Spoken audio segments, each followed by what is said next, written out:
Hello, and welcome to exercise application video number 24. Excuse me.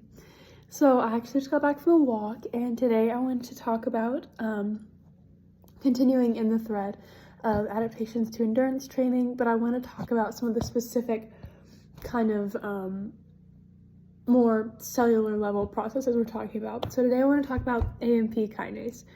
And so the deal with AMPKinase is that we use different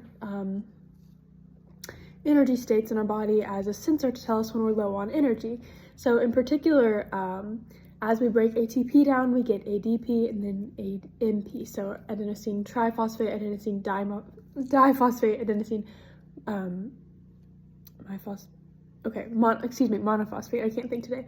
And so the idea is the higher ratios of AMP to ATP we have, that's alerting our body that, hey, we are low on energy. And that makes sense, right? Because as we are going through endurance training or any training, we're using ATP to fuel our muscle contraction. So when we're doing things like running, in my instance, walking today is not quite as intense, but running, you're quickly having to hydrolyze that ATP to provide the frequent, because think about it, when you're running, your hamstrings contracting. So you're needing lots and lots of energy for that. And so you're hydrolyzing lots of ATP, thus you're getting lots of AMP. So when you have a high ratio of adenosine monophosphate to adenosine triphosphate, we know that we're in a low energy state. And so that activates something called AMPKinase. And what AMPKinase does is kind of lead all of the regulations that I talked about, the general ones yesterday. We see some regulation of the energy producing pathway, so we're burning more fats, which I talked about, which then is sparing our glycogen, which gives us a greater period of endurance. We're able to go for longer because we're not creating that lactate and fatiguing as quickly, or just simply running out of things like our PCR, which are some of our measures of kind of fatigue in our more anaerobic energy pathways. In addition to that, we are seeing the increased transcription of genes that play a role in energy production. So it kind of acts as a secondary messenger to say, hey, like, let's do this. We also see that we have greater amounts of glucose receptors. So we see more GLUT4 receptors, which kind of act as like secondary messengers. Once we get insulin, we get GLUT4 that comes to the cell membrane to take in the glucose.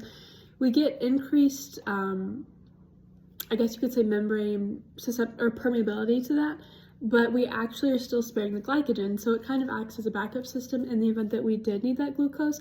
We have those GLUT receptors there, but we're also going to be more dependent upon our fat and not even likely need that. The big thing, though, we want to talk about with AMPKinase is the timing of exercise, because I know a lot of people, it's very popular. I myself do it a lot of times. You'll lift weights and then I want to lose, I want to get toned, so let's do some cardio, burn some fat too while we're at it. And that's great.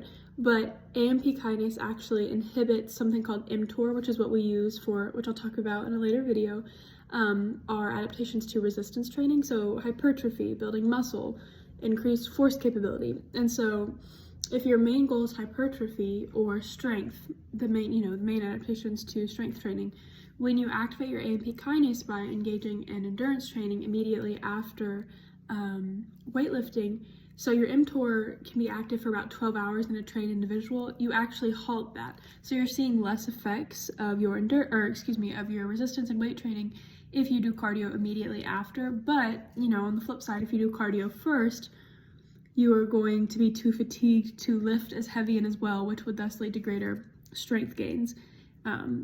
So it's, we have to be realistic with our time and expectations, but if you're on a professional athlete level, you're going to want to have about 12 hours between those sessions. But yeah,